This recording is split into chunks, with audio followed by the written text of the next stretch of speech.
Saya dah tak larat lah nak buat sampan tu nanti. Habis tu kamu nak buat apa, Man?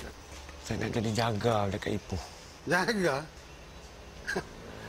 Nanti, Man. Hutang saya dengan Tuan Haji banyak. Tapi tak apa, nanti saya bayarlah. Ginilah, Man. Ni. Kau buatkan aku satu sampan. Serupa, sebiji rupa ini. Kayu, papan, paku. Kamu datanglah sini kedai ni, ambil saja. Janji kamu siap benda ni. Hutang kamu, aku kira selesai.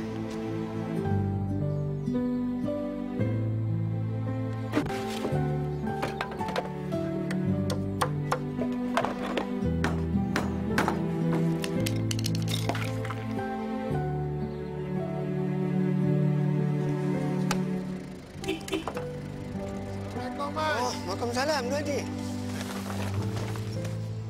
Siap dah kerja kita? Siap, siap. Ni, barang yang pesan tadi. Okey.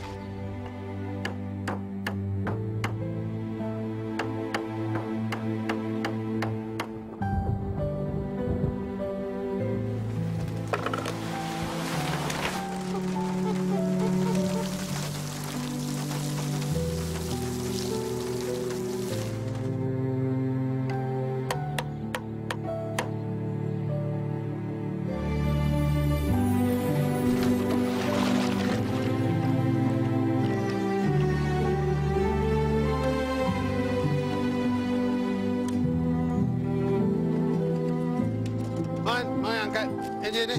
Iya, Tuan Haji. Aku dah tak minat lah dengan sampan.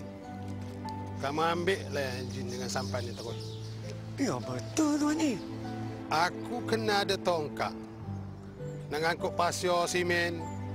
Projek besar aku kat Ulu tu dah mula. Mana saya ada duit nak bayar, Tuan Haji? Payah bayar. Ini hadiah kawan lama. Ada masa kita pergilah manjit. Kawan aku punya.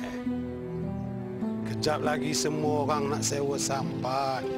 Kamu tentu boleh cari makan. Sekarang kamu dah bebas, Man. Tak payah bergantung pada siapa-siapa.